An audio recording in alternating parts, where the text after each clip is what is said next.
A ver, pensemos en esto por un momento. Un mundo completamente partido en dos, donde cada país sí o sí tenía que elegir un bando. Bueno, hoy vamos a contar la historia de los que se plantaron y dijeron, no, gracias.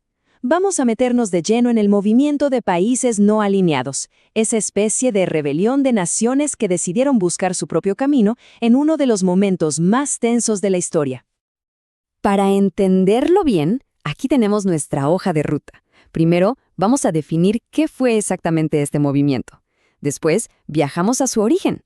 De ahí, desglosamos sus ideas principales, vemos por qué perdió fuerza y al final, cerramos con los puntos clave que no se nos pueden olvidar. ¡Arranquemos! Bueno, entremos en materia. Para captar la esencia del MNOAL, tenemos que viajar en el tiempo a la Guerra Fría. El planeta entero estaba dividido entre dos gigantes, Estados Unidos y la Unión Soviética, y la presión para unirse a uno de los dos equipos era brutal. O estabas con Washington o estabas con Moscú. Parecía que no había más opciones, ¿no? Y justo en medio de ese lío estaban naciendo docenas de nuevas naciones, recién salidas del colonialismo. Fue el economista Alfred Sauby quien les puso el nombre de Tercer Mundo. Y aquí, ojo, hay que hacer una pausa. No se llamaban así por ser inferiores, para nada. Era porque no encajaban ni en el primer bloque, el capitalista, ni en el segundo, el comunista. Estos países simplemente no querían que su futuro lo decidieran otros, querían escribir su propia historia. Entonces, el panorama global era más o menos así. Por un lado, el bloque capitalista, con Estados Unidos a la cabeza y su brazo militar, la OTAN. Por el otro, el bloque comunista, liderado por la URSS y su Pacto de Varsovia. Y justo en el medio, como una bocanada de aire fresco, surgió esta tercera vía, la neutralidad del movimiento no alineado. Su gran objetivo era evitar convertirse en fichas de ajedrez de las superpotencias y, de paso, frenar la expansión de la Guerra Fría. Pero cuidado, ser neutral no significaba quedarse de brazos cruzados. Y este punto es crucial. El movimiento no era un club de indecisos. Era, de hecho, una plataforma súper activa para criticar por igual a los dos bloques. Y no solo eso, también para luchar de frente contra las grandes injusticias de la época, el colonialismo que se resistía a desaparecer, el racismo y el subdesarrollo económico. Ahora, una idea tan radical nos sale de la nada, ¿verdad? Su origen se puede resumir con una regla muy fácil de recordar, una que nos va a servir mucho, la W. Son las dos reuniones que lo pusieron todo en marcha. La primera B es de Bandung, en 1955. Allí, en Indonesia, se juntaron 29 naciones de África y Asia. Fue como la gran tormenta de ideas, donde se pusieron sobre la mesa los cimientos: respeto a la soberanía, condena total al colonialismo y, lo más importante, una política exterior neutral. La segunda B es de Belgrado, 6 años después, en 1961. Aquí la idea se hizo realidad. En Yugoslavia, el movimiento nació oficialmente. Para que quede claro, si Bandung fue la semilla, Belgrado fue el árbol.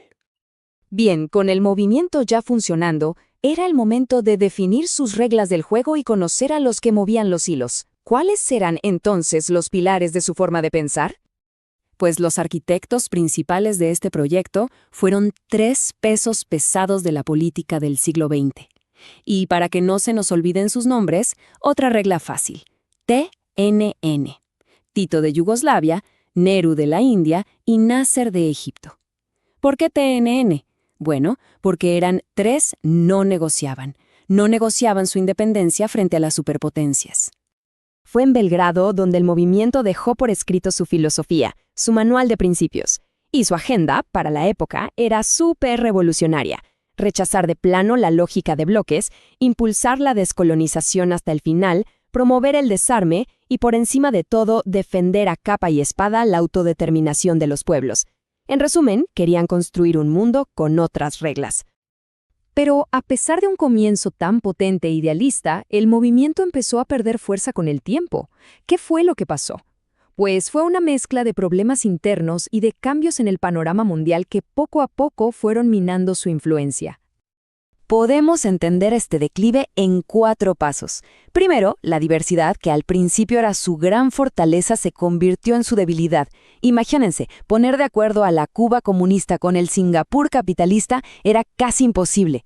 Segundo, empezaron a surgir facciones internas que se inclinaban más hacia un bloque o el otro, traicionando la idea de neutralidad.